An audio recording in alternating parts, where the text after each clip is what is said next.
O legado de São Tomás de Aquino é evidenciado neste ano, quando se celebra os 800 anos de seu nascimento.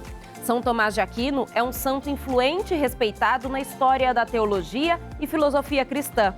Os ensinamentos de São Tomás foram fundamentais na construção do pensamento da Igreja. Estamos celebrando São Tomás de Aquino, o santo doutor da Igreja, dominicano, que tem mais de 60 obras e é padroeiro dos estudantes, dos filósofos e das escolas católicas. Para entender melhor sobre esse santo, São Tomás de Aquino, estamos com o professor Gabriel Perecê, que vai conversar com a gente para a gente entender essa história desse doutor, desse filósofo, que foi tão importante também para a história da Igreja. Tomás de Aquino nasceu em 1225, então faz 800 anos exatamente agora que ele nasceu e viveu muito pouco, né? Morreu com 49 anos. Em 1274 ele faleceu. Então nesse período muito produtivo como intelectual, como professor, ele era fundamentalmente um professor universitário, um pensador, um escritor, alguém que se dedicava cotidianamente à filosofia e à teologia. São Tomás de Aquino foi um frei dominicano, como eu, que viveu apenas algumas gerações depois de São Domingos. Então foi logo no começo da Ordem dos Dominicanos. Ele foi um dos maiores e mais brilhantes professores que a Ordem Dominicana teve.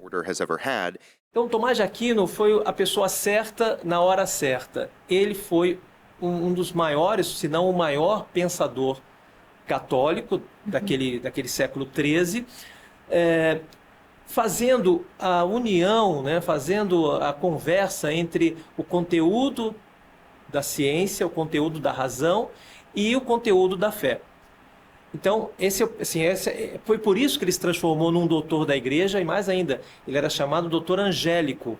Angélico porque o seu pensamento ia tão longe, era tão sobrenatural e ao mesmo tempo tão profundamente humano, que ele, além de grande teólogo, era como se ele conversasse com os próprios anjos.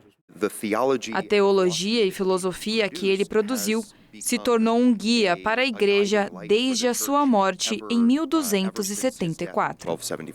São Tomás de Aquino escrevia muito, e uma de suas obras publicadas foi a Suma Teológica. Se você vai na introdução da Suma Teológica, ele diz que está escrevendo isso para os alunos que estão começando a estudar.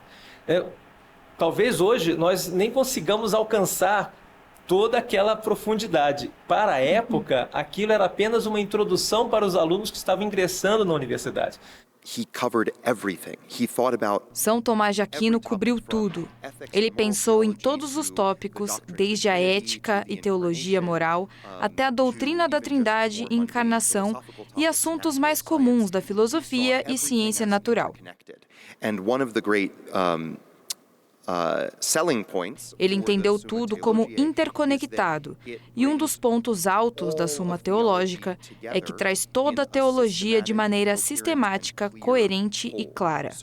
Uma pessoa que já tem um pouco de estudo consegue pegar a Suma Teológica e entender o conjunto da obra e como todos os diferentes pontos que existem na teologia estão interconectados. São 800 anos desde o nascimento de Tomás de Aquino. Portanto, muitos outros pensadores surgiram com o passar do tempo.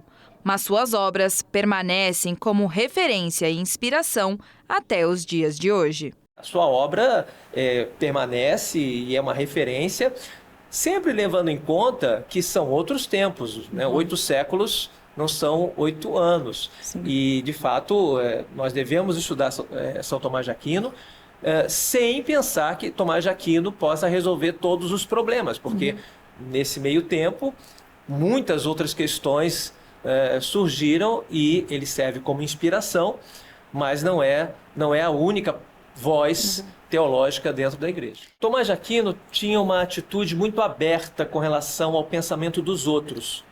Então, isso é uma primeira lição, uma primeira inspiração, vamos dizer assim. Não ter medo de quem pensa diferente da gente.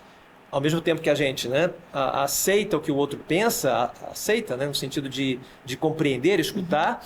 Por outro lado, a gente também sabe criticar com elegância, com cortesia. Então, com todas essas suas falas, né, sobre o São Tomás de Aquino, podemos dizer que ele foi um santo que abriu portas, né, para esses pensamentos filosóficos, teológicos, certo? Sem dúvida. Então, muito obrigada, professor, por esclarecer para a gente, né, a história desse santo tão importante para a igreja. Diane Stanícia para a Rede Vida de Televisão.